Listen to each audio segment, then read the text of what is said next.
নমস্কার বন্ধুরা, মানবিক রান্নাঘরে আপনাদের সবাইকে স্বাগত জানাই।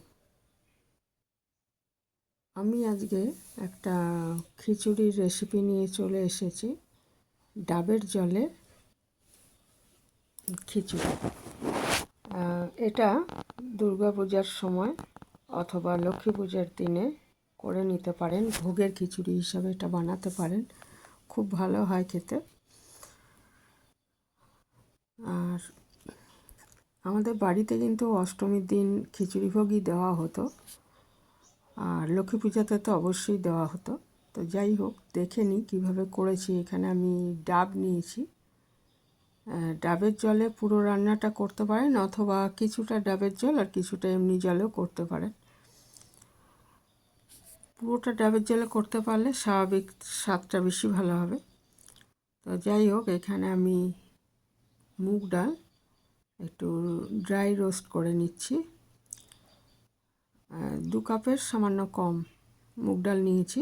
এটা শুকনো খোলায় একটু ভেজে নিচ্ছি। খুব কড়া করে ভাজবো না, মানে শুধু কাঁচা গন্ধটা চলে যায় এরকমভাবে আমি ভাজবো। মিডিয়াম আঁচে বা লো আঁচে ভেজে নিতে হবে। খুব কড়া করে ভাজলে তার থেকে এটা বেশি ভালো হবে খেতে, আর সেদ্ধটাও তাড়াতাড়ি হবে।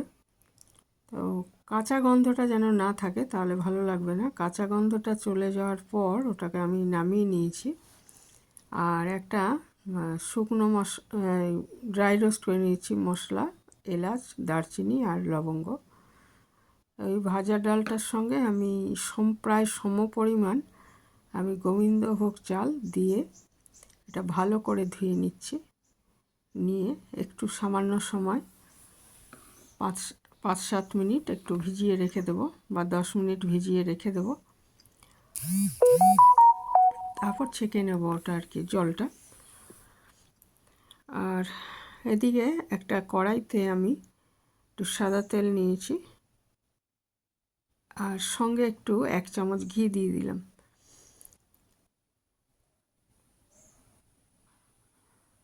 দিয়ে এর মধ্যে আমি কাজু আর কিশমিশ একটু ভেজে নেব। কাজুটা আগে দিতে হবে, কারণ কাজুটা ভাজা হতে একটু সময় বেশি লাগবে। তারপর ওর মধ্যে কিছু কিশমিশ দিয়ে দিলাম, দিয়ে এটাকে একটু ভেজে তুলে রাখছি।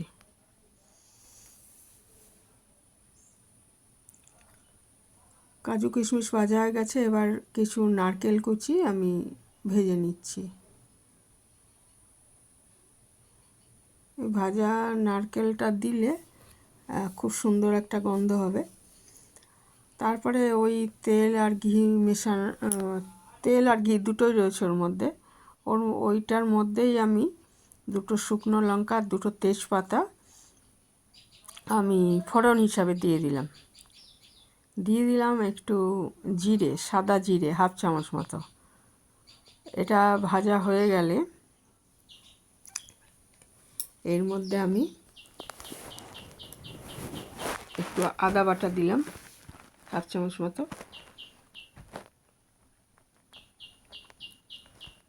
আদা বাটাটা একটু ভাজা হয়ে গেলে এর মধ্যে আমি একটা মশলা করে রেখেছিলাম, একটু জিরে গুঁড়ো, 1.5 চামচ মতো জিরে গুঁড়ো, আর লঙ্কা গুঁড়ো, অল্প লঙ্কা গুঁড়ো আর অল্প হলুদ, এটা মিশিয়ে একটা মশলা করে রেখেছিলাম। সেটা দিয়ে একটু জলে ভিজিয়ে রেখেছিলাম, সেটা দিয়ে এটাকে আমি ভালো মতো ভেজে নিচ্ছি মশলাটা।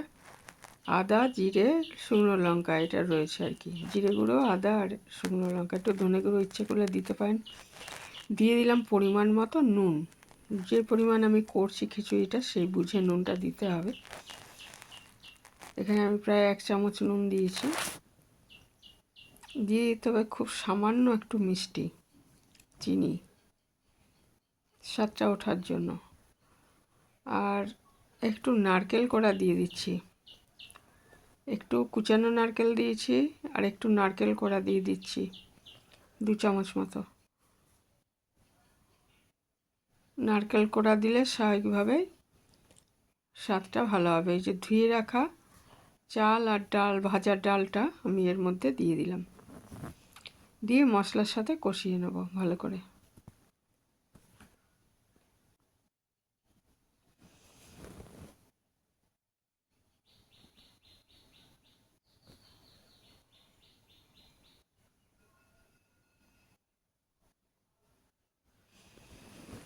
তো ভোগের খিচুড়ি অনেক রকমভাবেই করা যায়, এইভাবেও করতে পারেন কোনো সময়।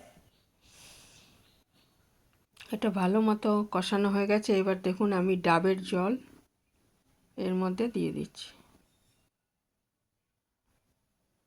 আমি চাল আর ডাল মিশিয়ে 4 কাপ মতো প্রায় নিয়েছি। এর ডবল জল বা তার একটু বেশি জল, সেটা ডাবের জল আর এমনি জল মিশিয়ে, যাই হোক যেরকম সম্ভব, পুরোটাই হয় ডাবের জল দেবেন আর নয়তো মিশিয়ে দেবেন ডাবের জল আর এমনি জল দিয়ে। আমি মিডিয়াম আছে এটা আগে 10 মিনিট রান্না করে নিচ্ছি।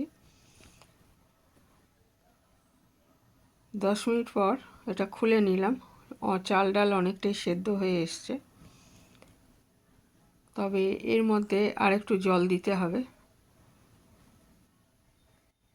একটু জল দিয়ে এর এর মধ্যে আমি ওই ভাজা কাজু কিশমিশ আর নারকেলের টুকরো যে ভাজা ছিল সেটা দিয়ে দিলাম। দিয়ে দিলাম গরম মশলা, যেটা আমি ড্রাই রোস্ট করে গুঁড়ো করে রেখেছি। 3-4টে বোধহয় এলাচ ছিল, 4টে এলাচ দিয়েছিলাম, 1 টুকরো দারচিনি আর 2-3টে লবঙ্গ। এটা আমি শুকনো খোলায় ভেজে গুঁড়ো করে রেখেছি। ইচ্ছে করলে কেনা গরম মশলাও দিতে পারেন।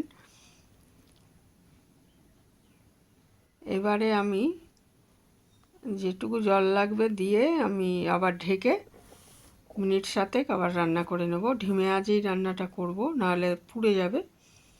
আমার ডাবের জলে খিচুড়ি একদম রেডি। তা এখানেই শেষ করলাম। ভালো থাকবেন সবাই।